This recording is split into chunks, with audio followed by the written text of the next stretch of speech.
Hello everyone, welcome to all of you in this video. ठीक है, कैसे आप सब अच्छे से तैयारी कर रहे हैं? ठीक है, और खाली आप एलडीसी की तैयारी नहीं कर रहे हैं, आगे भी आपकी सीईटी क्या है नई आने वाली है, जिसके लिए आपको बता दिया गया है कि सीईटी में क्या है क्या नहीं है। उस सीईटी के लिए हम और किसी वीडियो में क्या है डिस्कस करेंगे। तो आज हम बात करते हैं जनरल साइंस की, जो आपका कोर्स रुका हुआ था क्या किसी कारण से, क्या उसमें कुछ काम चल रहा था आरएस के लिए और जो और कॉम्पिटिशन्स के लिए, क्या तो इस वजह से आपको वीडियोस नहीं मिले थे। अब ये वीडियोस क्या है आपके लिए रेगुलर हो जाएंगे, रेगुलर रहेंगे और जल्द से जल्द हम इस कोर्स को क्या है कंप्लीट करेंगे अच्छी तरह से, ताकि आपके जितने ज्यादा से ज्यादा मार्क्स क्या है इसके अंदर आप स्कोर कर पाए। ठीक है, तो अभी तक हमने कुछ चीजें पढ़ी थी। ठीक है, जैसे केमिस्ट्री का काफी ज्यादा कोर्स हमने क्या कवर कर लिया था। तो लास्ट मोमेंट पे क्या हम पढ़ रहे थे, कार्बन एंड इट्स कंपाउंड्स, तो उसमें कुछ चीजें हमने पढ़ी। अब आज क्या है कि नया टॉपिक स्टार्ट करते हैं, एक नया चैप्टर।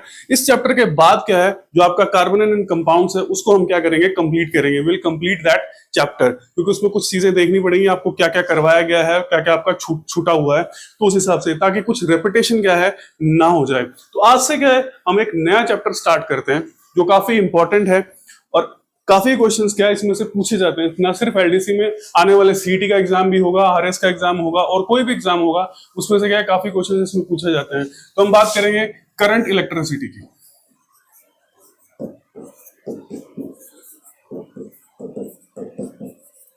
ठीक है, करंट इलेक्ट्रिसिटी। अब एक चीज का ध्यान रखिए, मैं आपको हमेशा एक ही बात बोलता हूं कि कुछ चीजें क्या होती हैं कि एक्सप्लिसिट होती है। ठीक है, एक्सप्लिसिट होती है मीन सिलेबस में लिखी जाती हैं, और कुछ चीजें क्या होती हैं इम्प्लिसिट होती हैं, यानी सिलेबस में मेंशन नहीं है लेकिन आपको वो चीजें करनी है, क्योंकि वहां से भी क्या क्वेश्चंस आपसे पूछे जाते हैं। क्या ऐसा नहीं है कि आप ये क्या झंडा लेके खड़े हो जाएं कि हाँ ये तो कोर्स में दिया ही नहीं था, जब मेंशन ही नहीं था तो आपने कैसे क्वेश्चन को दे दिया। जब इस चीज से रिलेट करके कोई भी चीज होगी, ठीक है, तो उसमें आपको वो चीजें करनी ही पड़ेंगी। You have to do it. ठीक है, तो यहां पर हम बात कर लेते हैं करंट इलेक्ट्रिसिटी की।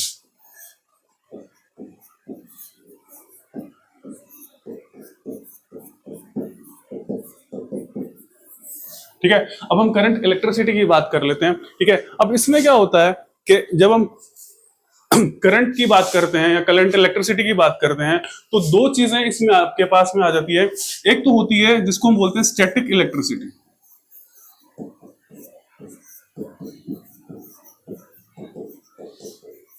ठीक है, एक तो होती है स्टैटिक इलेक्ट्रिसिटी, इसके बारे में हम बाद में बात करेंगे, ताकि आपको कुछ कॉन्सेप्ट्स क्लियर हो जाएंगे, तब आप स्टैटिक इलेक्ट्रिसिटी समझ जाएंगे कि स्टैटिक इलेक्ट्रिसिटी होती क्या है।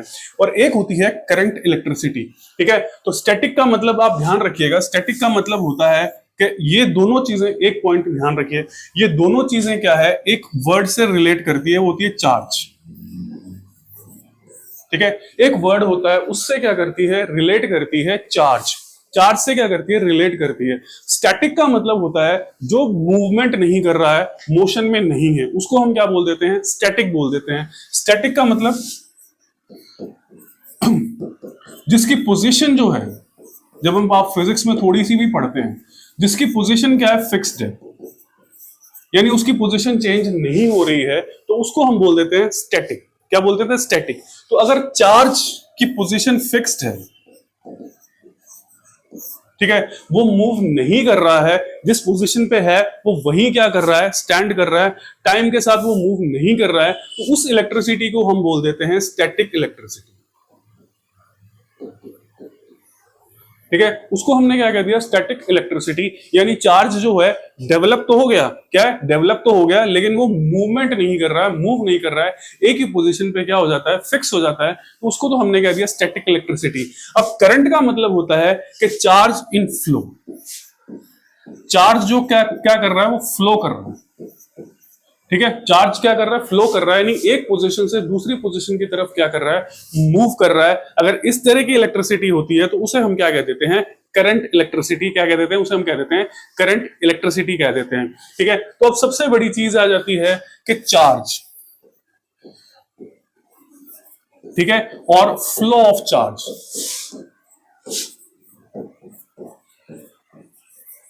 ठीक है, तो दो चीजें इसके अंदर आप अच्छी तरह से पढ़ेंगे, चार्ज और फ्लो ऑफ चार्ज। ठीक है, और इसी को flow of charge with time को कह देते हैं हम करंट। ठीक है, अब देखिए चार्ज का मतलब क्या है, ठीक है, चार्ज का मतलब ये है कि जब भी हम एटम पढ़ते हैं, ठीक है, जब भी हम क्या करते हैं, एटम पढ़ते हैं, तो एटम के बारे में ये पढ़ते हैं कि एटम क्या होता है, न्यूट्रल होता है।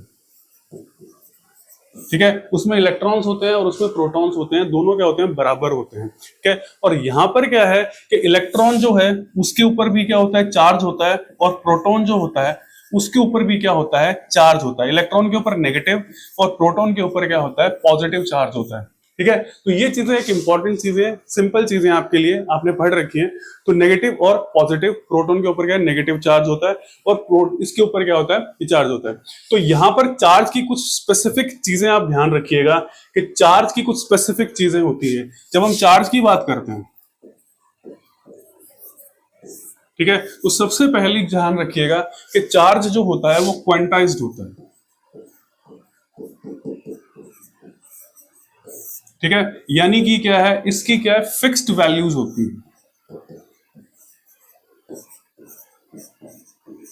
ये एक इंपॉर्टेंट चीज आ जाती है जब हम चार्ज के बारे में बात करते हैं। तो चार्ज क्वांटाइज्ड होता है, चार्ज की वैल्यू फिक्स्ड होती है। आप अपनी मर्जी से किसी भी चार्ज को क्या है, वैल्यू नहीं दे सकते कि ये इस चार्ज की क्या है, वैल्यू है। ठीक है, तो वो क्या है, क्वांटाइज्ड होता है। क्वांटाइज्ड का मतलब होता है कि इसकी एक कोई ना कोई क्या है, आपको मिनिमम वैल्यू मिलेगी। ठीक है, चार्ज की क्या है, कोई ना कोई क्या होगी, मिनिमम वैल्यू मिलेगी, और बाकी जितने भी चार्ज होंगे वो इसके इंटीग्रल मल्टीपल्स होंगे।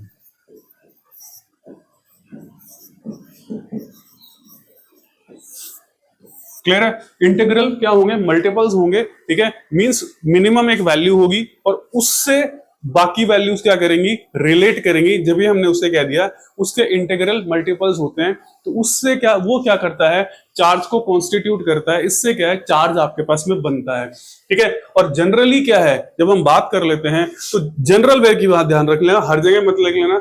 जनरल वे में क्या होता है कि जो चार्ज जो होता है, ठीक है, उसको लेते हैं आप इलेक्ट्रॉन का चार्ज। ठीक है, चार्ज ऑन वन इलेक्ट्रॉन। ठीक है, ये वैल्यू क्या है, मिनिमम वैल्यू मानी जाती है। ठीक है, यानी इससे नीचे का चार्ज आपको जल्दी से आपको नहीं मिलता है। ठीक है, तो ये मिनिमम वैल्यू आपके पास में चार्ज की आ जाती है, जिसकी वैल्यू होती है 1.6 into 10 power 19 electron volt, sorry coulomb.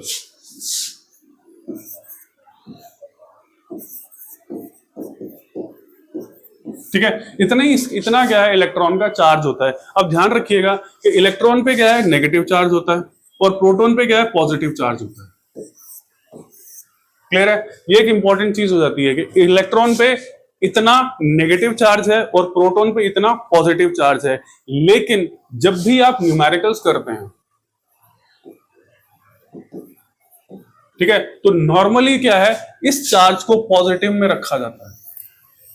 Clear है, इस चार्ज को हम क्या कर देते हैं, पॉजिटिव में रख देते हैं। ठीक है, नेगेटिव तभी लेंगे जब स्पेसिफाई कर दिया जाएगा कि इतने इलेक्ट्रॉन्स हैं, तो नेगेटिव में इतना चार्ज कितना आपके पास में अवेलेबल रहेगा। तो ये आपके लिए इंपॉर्टेंट चीज आ जाती है। तो चार्ज हमने अभी तक पढ़ा, चार्ज क्या है, क्वांटाइज होता है, उसकी मिनिमम वैल्यू होती है, और बाकी वैल्यूज जो होंगी वो उसके इंटीग्रल मल्टीपल्स में होंगी। ठीक है, अब हम बात कर लेते हैं कि इंटीग्रल मल्टीपल्स हम किसको बोल रहे हैं।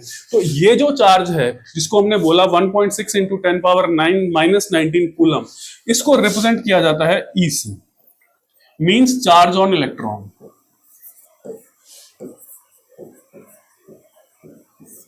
ठीक है, मींस चार्ज ऑन इलेक्ट्रॉन। और अब ध्यान रखिएगा कि ये चार्ज की यूनिट जो है वो आपके पास में कूलम है।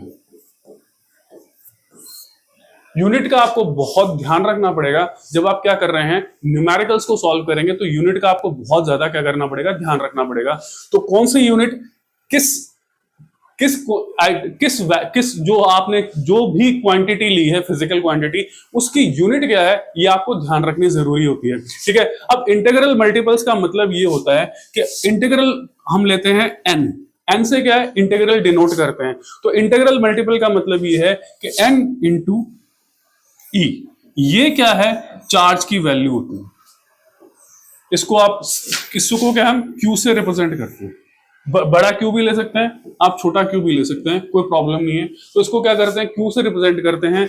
मींस ये क्या है आपके पास, मिनिमम चार्ज, और ये क्या है, इंटीग्रल मल्टीपल्स, यानी कितने चार्जेस हैं। ठीक है, इंटीग्रल मल्टीपल्स मतलब कितने चार्जेस वहां पर अवेलेबल हैं, उसको हमने क्या कह दिया, इंटीग्रल मल्टीपल कह दिया। क्या कह दिया, इंटीग्रल मल्टीपल आपने बोल दिया। ठीक है, तो ये चीज इसके अंदर आपके पास में आ जाती है। ठीक है, अब यहां पर क्या है, कई तरह के क्वेश्चंस आपसे पूछे जा सकते हैं। क्या पूछे जा सकते हैं, कई तरह के क्या क्वेश्चंस पूछे जा सकते हैं। जैसे ई की वैल्यू आपके पास में आ रही है 1.6 इंटू 10⁻⁻19 कूलम। ठीक है, तो कूलम आ रही है। अब क्वेश्चन ये पूछा जा सकता है आपसे कि 1 coulomb charge contains how many electrons.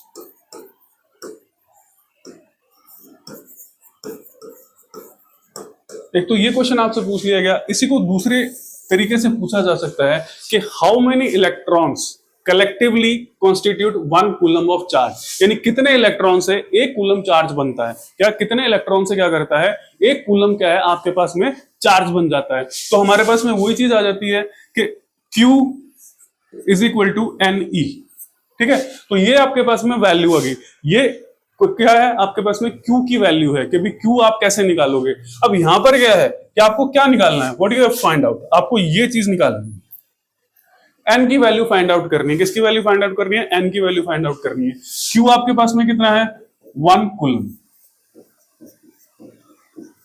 और E कितना है 1.6 माइनस 19 कूलम। ठीक है, तो ये क्या करेगा आपके पास में, ये वैल्यू आ जाएगी n is equal to Q upon E।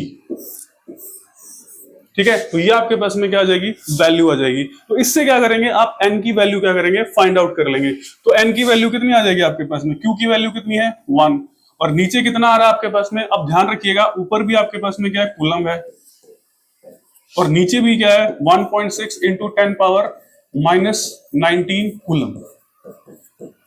तो कूलम से कूलम क्या हो गया, कैंसिल हो गया। मींस यहाँ पे n की कोई भी यूनिट नहीं है। ध्यान रखिएगा कि भी जो भी आपका आंसर आएगा वो यूनिट में नहीं आएगा। इस तरह से अगर आप करेंगे तो क्वेश्चन को सही कर पाएंगे, क्योंकि कई बार क्या है, आपको ट्रैप करने के लिए क्या है, आपको फंसाने के लिए, जाल में फंसाने के लिए क्या है, कहीं कहीं क्या है यूनिट भी लिख दी जाएगी, वैल्यू सेम होगी लेकिन किसी वैल्यू में क्या है वो यूनिट ऐड कर देंगे। तो यहां पे आपको ध्यान रखना है कि जो आप वैल्यू फाइंड आउट कर रहे हैं, क्या कर रहे हैं, वो फाइंड आउट कर रहे हैं उसके अंदर यूनिट आएगी या नहीं आएगी, पहली बात तो। और अगर आएगी तो कौन सी यूनिट क्या है उसके अंदर आएगी। तो यहां पर n की वैल्यू कितनी आ जाती है आपके पास में 1, इसको आप ऊपर ले जाएंगे तो हमारे पास क्या आएगा 10⁻19 1.6। अब आप आंसर क्या है निकाल सकते हैं कि कितना आंसर इसमें आएगा, what will be the answer. तो इतने इलेक्ट्रॉन्स मिलकर क्या है, एक कूलम चार्ज को कॉन्स्टिट्यूट करते हैं, इतने इलेक्ट्रॉन्स। फिर से ध्यान रखिएगा, ये आपके लिए ट्रैप है।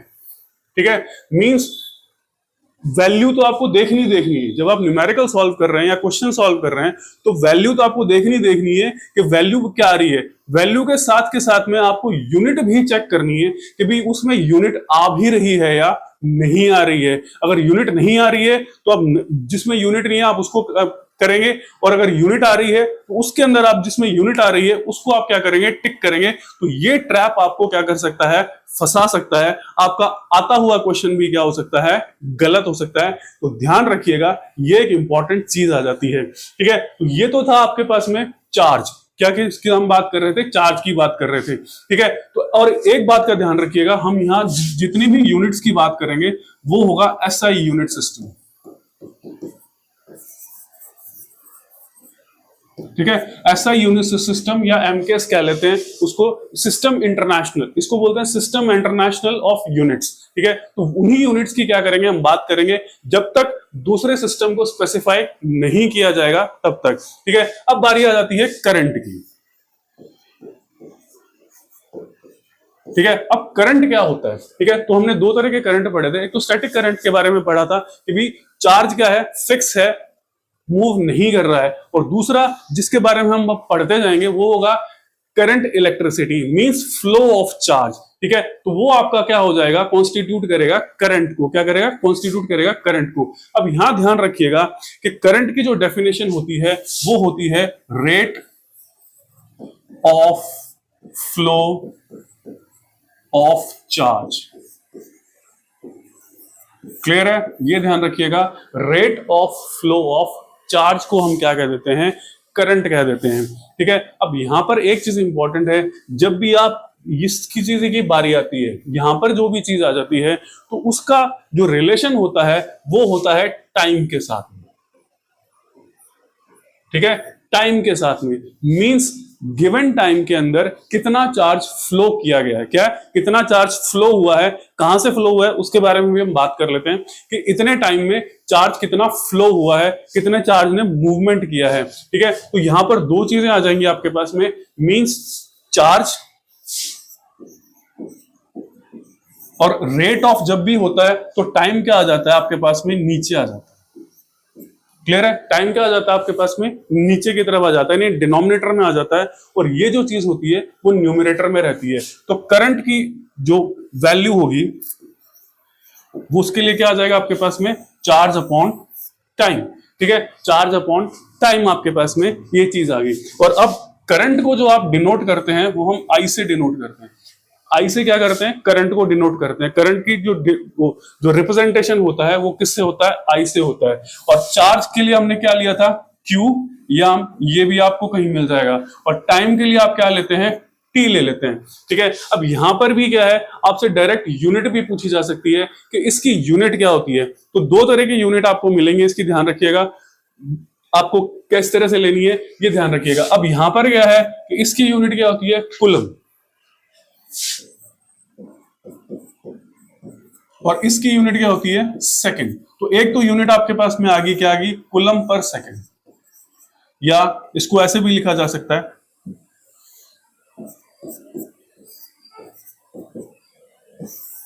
ठीक है। तो ये इंपॉर्टेंट ध्यान रखिएगा, इस तरह से भी यूनिट लिखी हुई आपके पास में आ सकती है। और इसकी एक खास यूनिट रखी जाती है, वो है एम्पियर। क्लियर है, वो क्या कहलाती है, एम्पियर कहलाती है। क्या कहती है, एम्पियर कहलाती है। तो करंट की जो स्पेसिफिक यूनिट, जो स्पेसिफाई नाम दिया गया है वो क्या है, एम्पियर होती है। अब यहां पर एक इंपॉर्टेंट चीज आ जाती है कि 1 ampere is equal to 1 coulomb upon 1 second, ठीक है। अब ये रिलेशन आपके लिए क्या हो जाता है, इंपॉर्टेंट आ जाता है। कभी कभी ये डेफिनेशन में भी पूछ सकते हैं आपसे और कर सकते हैं।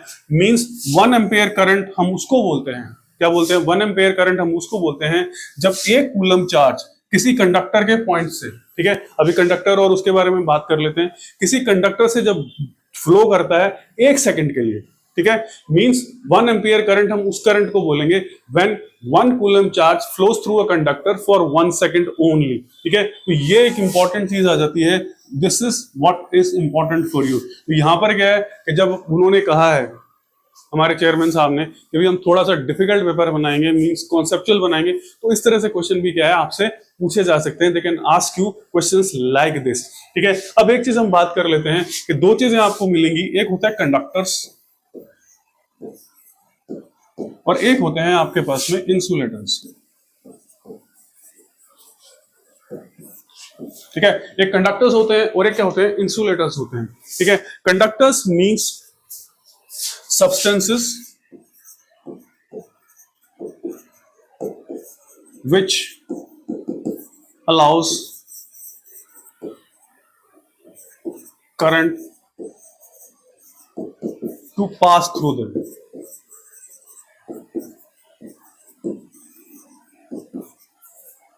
ठीक है। तो ये क्या है, करंट कंडक्टर की डेफिनेशन होती है। या हम ये कह लेते हैं कि भाई कंडक्टर्स जो होते हैं वो क्या होते हैं, करंट के लिए ट्रांसपेरेंट होते हैं, यानी करंट उनमें से क्या कर सकता है, पास कर सकता है, ठीक है। तो ऐसे जो भी चीज, जो भी सब्सटेंसेस होंगे उसको हम क्या कह देते हैं, कंडक्टर्स कह देते हैं। और इंसुलेटर्स इसके उलट होते हैं, which do not allow. Current to pass through them, यानी उनमें से करंट पास नहीं हो सकता है, उनको हम क्या कह देते हैं, इंसुलेटर्स कह देते हैं, means which are opaque to current. ठीक है, मींस वो क्या ट्रांसपेरेंट नहीं होते, करंट को वहीं पर क्या कर देते हैं, रोक देते हैं, तो ये चीज आपके पास में आ जाती है। अब यहां पर ध्यान रखिएगा, जो कंडक्टर्स होते हैं आपके पास में वो दो तरह के होते हैं, एक इलेक्ट्रॉनिक कंडक्टर्स, ठीक है, और एक होते हैं इलेक्ट्रोलिटिक कंडक्टर्स।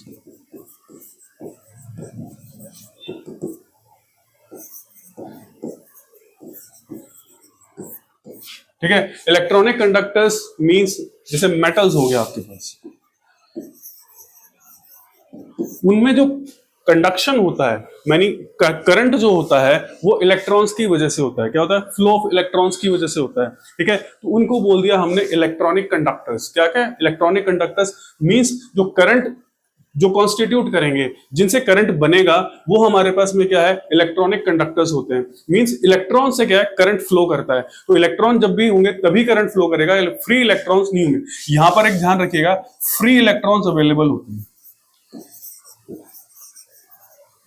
ठीक है, मींस इलेक्ट्रॉन्स क्या कर सकते हैं, मूव कर सकते हैं, पूरे के पूरे सिस्टम के अंदर क्या कर सकते हैं, मूव कर सकते हैं। तो उसी मूवमेंट की वजह से क्या होता है, इनमें करंट होता है, इसलिए हमने कह दिया इसको इलेक्ट्रॉनिक कंडक्टर्स। अब यहां पर जो होता है, वो जो करंट होता है वो किसकी वजह से होता है, आयंस की वजह से होता है।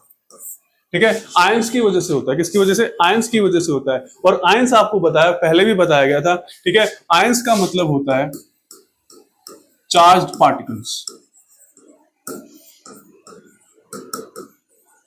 ठीक है, आयंस का मतलब क्या है, चार्ज्ड पार्टिकल्स जो होते हैं उनको हम क्या कह देते हैं, आयंस कह देते हैं। ठीक है, तो उनकी वजह से जो करंट होता है उसको हम क्या कह देते हैं, वो क्या है, इलेक्ट्रोलिटिक करंट है। तो उस ऐसे कंडक्टर्स जिनमें आयंस की फ्लो की वजह से करंट होता है, तो उसको हमने कह दिया इलेक्ट्रोलिटिक कंडक्टर्स। क्या कह दिया, इलेक्ट्रोलिटिक कंडक्टर्स। ठीक है, जैसे मान लीजिए एसिड है या बेस है। ठीक है, तो इनमें भी क्या है कि इनमें आयंस होते हैं, तो इनकी वजह से क्या है, इनके अंदर करंट क्या करता है, फ्लो करता है। क्या करता है, करंट फ्लो करता है। जैसे वाटर होता है, ठीक है, तो वाटर में क्या है, आयंस होते हैं, तो वाटर में आयंस की वजह से क्या है, करंट फ्लो करता है। तो इसलिए उनको कह देते हैं हम इलेक्ट्रोलिटिक कंडक्टर्स। ध्यान रखिएगा, तो कंडक्टर्स आपके पास दो तरह के आ जाएंगे, इलेक्ट्रॉनिक और इलेक्ट्रोलिटिक कंडक्टर्स। ये इंपॉर्टेंट है, कल को आपसे क्वेश्चन क्या कर सकते हैं, पूछ सकते हैं कि भाई इलेक्ट्रॉनिक कंडक्टर्स हम किसे कहते हैं और इलेक्ट्रोलिटिक कंडक्टर्स क्या हैं, हम किसे कह देते हैं। ठीक है, तो ये एक इंपॉर्टेंट चीज आ जाती है आपके पास में, this comes out to be. अब आता है एक जो चीज है, जब हमने करंट के बारे में पढ़ा, तो करंट के लिए हमने क्या लिखा था, चार्ज अपॉन टाइम। ठीक है, तो ये जो आपके लिए फॉर्मूला है, इसको हम क्या कह रहे हैं, I is equal to Q upon T। ये क्या है, काफी इंपॉर्टेंट हो जाता है जब आप क्या करेंगे, न्यूमेरिकल्स अगर मान लीजिए आपसे पूछ लिया जाए, अगर न्यूमेरिकल्स आपसे पूछ लिया जाए, तो ये फॉर्मूला, एक हमने पहले फॉर्मूला पढ़ा और एक ये फॉर्मूला क्या हो जाता है आपके लिए काफी इंपॉर्टेंट हो जाता है जब हम न्यूमेरिकल्स की बात करते हैं। क्या करते हैं, हम न्यूमेरिकल्स की बात करते हैं। तो यहां पर क्या है कि आपसे करंट पूछ सकते हैं, चार्ज पूछ सकते हैं या टाइम पूछ सकते हैं, कुछ भी आपसे क्या कर सकते हैं, पूछ सकते हैं। तो ये चीजें आपके लिए, अब जैसे मान लीजिए क्वेश्चन पूछ लिया जाता है आपसे, find the current if 10 coulomb of charge flows through a conductor for 5 seconds। ठीक है, ये क्वेश्चन आपसे पूछ लिया जाता है, क्या कर देता है, पूछ लिया जाता है कि करंट क्या होगा, how much will be the current. ठीक है, तो हम सीधा चलते हैं हमारे फॉर्मूले पर। जो हमारा फॉर्मूला क्या है, I is equal to Q upon T। ठीक है, अब यहां पर इंपॉर्टेंट चीज आ जाती है कि भी वैल्यू जो हमें दे रखी हैं वो कौन सी है, Q is equal to 10 coulomb. ठीक है, टाइम कितना दे रखा है, इज इक्वल टू 5 सेकेंड। ठीक है, तो करंट कितना होगा, 10/5, what ever be the answer. ठीक है, अब यहां पर ध्यान रखिएगा, इंपॉर्टेंट चीज वही आ जाती है, यूनिट। आपको यूनिट को बहुत ध्यान से देखना है कि यूनिट क्या है। तो यहां पर क्या है, एम्पियर भी लिखा हुआ आ सकता है आपके पास में। ठीक है, तो एम्पियर आता है तो भी सही है, कूलम पर सेकंड आता है तो भी सही है। ठीक है, वो खाली कूलम लिख सकते हैं तो उसको आप टिक नहीं करेंगे। ठीक है, तो यूनिट आप जरूर देखेंगे जब भी न्यूमेरिकल कर रहे हैं। क्या कर रहे हैं, जब भी आप न्यूमेरिकल कर रहे हैं तो यूनिट को क्या है आप जरूर मेंशन करेंगे। तो यूनिट देखना आपके लिए क्या हो जाता है, बहुत जरूरी हो जाता है। अब इसमें एक चीज और इंपॉर्टेंट थी, ठीक है, कि हम यहां पर टी की वैल्यू क्या है, जब भी कोई सिस्टम ले रहे हैं तो टी की वैल्यू एसआई में क्या है, सेकंड ली जा रही है। ध्यान रखिएगा, टी की वैल्यू किसमें ले रहे हैं, हम सेकंड्स में ले रहे हैं। किसमें, सेकंड्स में ले रहे हैं। अब यहां पर यहीं पर क्या है कि यहां पर आपके लिए ये क्या कर सकते थे, इसको हटाकर यहां मिनट्स लिख सकते थे। ठीक है, जब यहां पर मिनट लिखा जाएगा, ठीक है, मींस मिनट लिखा जाएगा, तो आपको टी की वैल्यू को क्या है, सेकंड्स में कन्वर्ट करना पड़ेगा। क्या करना पड़ेगा, सेकंड्स में कन्वर्ट करना पड़ेगा। मींस 5 को आपको 60 से मल्टीप्लाई करके इतना सेकंड्स को यूज करना पड़ेगा। तो ये वैल्यू क्या है, आप फॉर्मूले में क्या करेंगे, पुट करेंगे। क्या करेंगे, यूज करेंगे, तभी आपका आंसर क्या होगा, सही आएगा। अदरवाइज आपका आंसर क्या हो जाएगा, बिल्कुल ही गलत हो जाएगा, अगर आपने ये वैल्यू यूज नहीं की तो। यूनिट जो है वो न्यूमेरिकल करते वक्त बहुत ही ज्यादा क्या हो जाती है, इंपॉर्टेंट हो जाती है। और न्यूमेरिकल्स आपसे क्या है, डायरेक्टली इसके बारे में क्या हो जाते हैं, पूछे जाते हैं। तो ये चीज आपके पास में क्या आ जाती है, इंपॉर्टेंट आ जाती है। ठीक है, तो ये एक इंपॉर्टेंट चीज आपके पास में आ जाती है। अब हम बात करते हैं एक और चीज की। ठीक है, तो एक और चीज की बात कर लेते हैं। तो वो चीज आती है आपके पास में, रेजिस्टेंस। ठीक है, रेजिस्टेंस। ठीक है, देखिए ये चीजें मेंशन नहीं है लेकिन आपको करनी जरूरी है, क्योंकि जब आप ओम्स लॉ करेंगे तो रेजिस्टेंस पढ़ना क्या हो जाता है, आपके लिए बहुत इंपॉर्टेंट हो जाता है कि रेजिस्टेंस हम किसको कहते हैं। तो ये नहीं आएगा तो ओम्स लॉ आप नहीं कर सकते। ठीक है, तो सिंपल वे में है, रेजिस्टेंस का मतलब क्या होता है, रुकावट। ठीक है, आप हम नॉर्मली पढ़ते हैं रेजिस्टेंस का मतलब क्या है, रुकावट। आप किसी काम में क्या रेजिस्ट कर रहे हैं, रुकावट डाल रहे हैं, मान नहीं रहे, ये काम नहीं होना चाहिए। मीन सिंपल वे में obstruction in the flow of current। ठीक है, obstruction in the flow of current is known as resistance. इसको हमने क्या कह दिया, रेजिस्टेंस कह दिया। क्या कह दिया, रेजिस्टेंस कह दिया। तो ये क्या कहलाता है, रेजिस्टेंस, यानी जो करंट फ्लो कर रहा है, ठीक है, उसके अंदर अगर कोई प्रॉब्लम आ जाती है, रुकावट आ जाती है, तो उसको हम क्या कह देते हैं, रेजिस्टेंस कह देते हैं। क्या कह देते हैं, रेजिस्टेंस कह देते हैं। ठीक है, अब यहां पर ध्यान रखिएगा आप, ठीक है, कि रेजिस्टेंस का जो यूनिट होती है वो होती है ओम। ठीक है, उसको क्या लिखते हैं हम, ओम के लिए तरह से लिखते हैं। क्या करते हैं, ओम की तरह से लिखते हैं। ठीक है, तो रेजिस्टेंस किसी भी कंडक्टर का फाइंड आउट करना होता है और करना होता है, तो ये भी क्या करना पड़ेगा, आपको करना पड़ेगा। तो यहां पर क्या है कि जो रेजिस्टेंस ऑफ अ कंडक्टर है,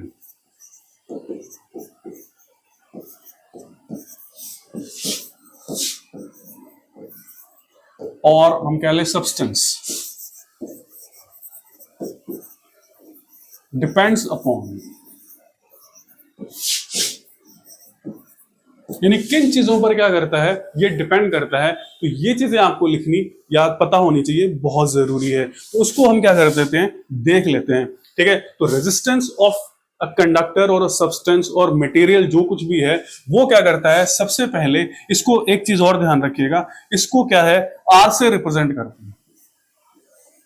ठीक है, इसको क्या करते हैं, आर से क्या करते हैं, रिप्रेजेंट करते हैं। आप किससे रिप्रेजेंट करते हैं, आर से रिप्रेजेंट करते हैं। ठीक है, तो यहां पर क्या है, अब हमारे लिए क्या आ जाती है, इंपॉर्टेंट चीज आ जाती है कि जब हम रेजिस्टेंस की बात कर रहे हैं, when you are talking of resistance, तो रेजिस्टेंस क्या है, तो फर्स्ट फैक्टर जो होता है जिस पे रेजिस्टेंस डिपेंड करता है, तो वो होती है लेंथ।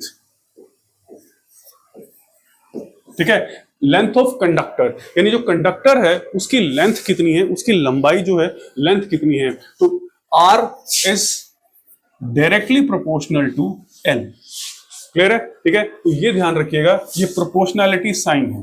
क्लियर है? ये क्या प्रोपोर्शनैलिटी साइन है? अगर इस तरह से होता है तो डायरेक्टली प्रोपोर्शनल टू एल, यानी एल जितना ज्यादा होगा रेजिस्टेंस भी क्या होगा, उतना क्या होगा, ज्यादा हो जाएगा उस पर्टिकुलर सब्सटेंस या कंडक्टर का। ठीक है, तो दूसरी चीज आती है, वो आती है क्रॉस सेक्शनल एरिया।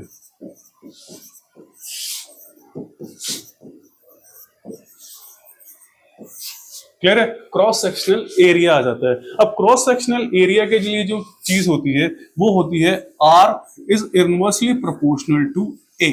ए को क्या कह रहे हैं? Cross sectional area. तो उल्टा है, मींस इसको बोल दिया हमने इनवर्सली प्रोपोर्शनल। सीधा रिलेशन होता है, मतलब आर बढ़ रहा है तो आर सॉरी एल बढ़ रहा है और आर भी बढ़ रहा है तो डायरेक्ट रिलेशन है। ये इनवर्स रिलेशन है, मींस ए की वैल्यू बढ़ेगी तो आर की वैल्यू क्या हो जाएगी, कम हो जाएगी। तो ये क्या है? इनवर्स रिलेशन है किसका?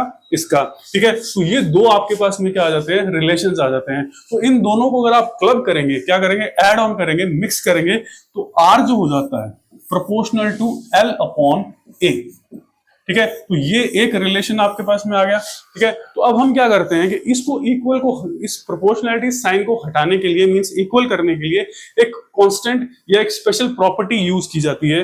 वो थर्ड प्रॉपर्टी होती है जिसको हम क्या बोल रहे हैं? रो। ठीक है, क्या बोल रहे हैं? रो बोल रहे हैं। और ये रो कहलाता है स्पेसिफिक रेजिस्टेंस और रेजिस्टिविटी। ठीक है, रेजिस्टिविटी। ठीक है, अब यहां ध्यान रखिएगा, ये एक वर्ड आ जाता है स्पेसिफिक रेजिस्टेंस। क्या आ जाता है? स्पेसिफिक रेजिस्टेंस, यानी स्पेसिफिक वर्ड आ रहा है। स्पेसिफिक का मतलब है related to the nature of material.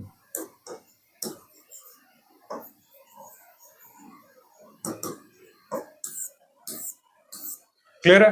उस जो मटेरियल आप यूज कर रहे हैं, कोई भी ले रहे हैं, चाहे गोल्ड ले रहे हैं, आयरन ले रहे हैं, सिल्वर ले रहे हैं, कॉपर ले रहे हैं, ये उस मटेरियल पे क्या करता है? डिपेंड करता है। क्या करता है? उस मटेरियल पे क्या करेगा? डिपेंड करेगा।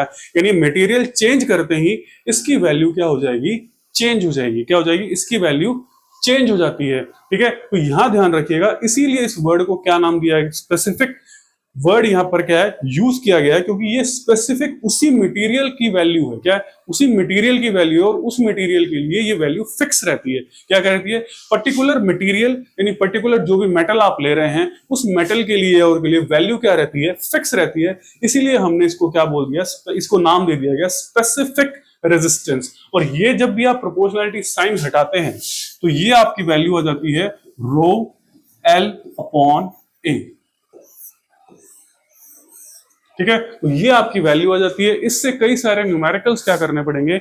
आपको सॉल्व करने पड़ सकते हैं। जरूरी नहीं है पढ़े हैं, हो सकता है आपको न्यूमेरिकल्स क्या है सॉल्व करने पड़े। तो अब यहां पर एक चीज और इंपॉर्टेंट आ जाती है कि एल की जो यूनिट होती है वो होती है मीटर, और ए की जो यूनिट होती है वो होती है मीटर स्क्वायर। ठीक है, ठीक है, तो यहां पर क्या है? आपसे रो की यूनिट भी पूछी जा सकती है।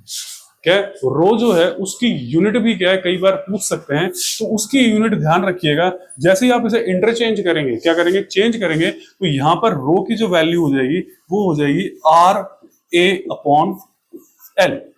ठीक है, तो आर ए अपॉन एल। तो आर के लिए क्या आ जाता है हमारे पास में? ओम। इसके लिए क्या आ गया? Metre square. और इसके लिए क्या आ गया? मीटर। ठीक है, क्या आ गया? मीटर आ गया। तो यहां से इसको कैंसिल कर दीजिए, यहां से इसको कैंसिल कर दीजिए, तो इसकी यूनिट क्या आ जाती है आपके पास में? ओम। मीटर क्या आ जाती है? यूनिट आ जाती है। क्या आ जाती है? ओम मीटर यूनिट आ जाती है। तो ये आपके लिए क्या हो जाता है? काफी ज्यादा इंपॉर्टेंट हो जाता है। तो ध्यान रखिएगा कि जब भी आप करें, ये यूनिट्स भी क्या है, डायरेक्टली आपसे पूछ सकते हैं कि भी इसकी यूनिट क्या है, what is the unit of this. ठीक है, तो यहां पर आपके लिए इंपॉर्टेंट हो जाता है। तो ये चीजें क्या है, मैंने जैसे कहा एक्सप्लिसिट नहीं है, इम्प्लिसिट है, लेकिन आपको ये चीजें क्या है हर हाल में करनी है, तभी आप क्वेश्चंस को क्या करेंगे, सॉल्व कर पाएंगे और सारी चीजें होंगी। ठीक है, तो आज के वीडियो में इतना ही। नेक्स्ट वीडियो में क्या है, हम इसके आगे की चीजें करेंगे, जब पोटेंशियल डिफरेंस और ओम्स लॉ और ये चीजें जब हम स्टडी करेंगे, तो नेक्स्ट वीडियो में क्या है, उन्हीं चीजों को क्या करेंगे, हम स्टडी करेंगे। तो आज के वीडियो में इतना ही, मिलेंगे नेक्स्ट वीडियो में। Thank you for watching the video.